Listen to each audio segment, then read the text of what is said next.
शोहर अपनी बीवी को कैसे खुश रख सकता है। अच्छा। उलमा ने अहादीस का इत्र निकाल के बात इरशाद फरमाई ना। पहली बात यह है कि अपनी औरत से नफरत ना रखे। नबी पाक अलैहिस्सलाम आपने फरमाया अपनी बीवियों से बुग़्ज़ ना रखो, नफरत ना रखो। फरमाया अगर तुम्हें उसकी एक खसलत पसंद नहीं आती तो कोई दूसरी है ना जो तुम्हें पसंद भी तो आती होगी ना।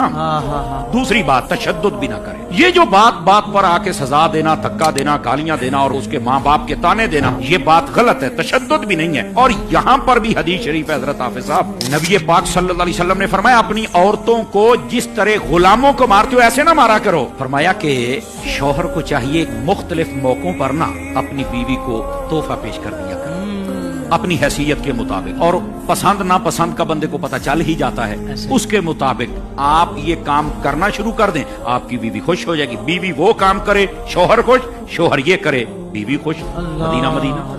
सुभान अल्लाह।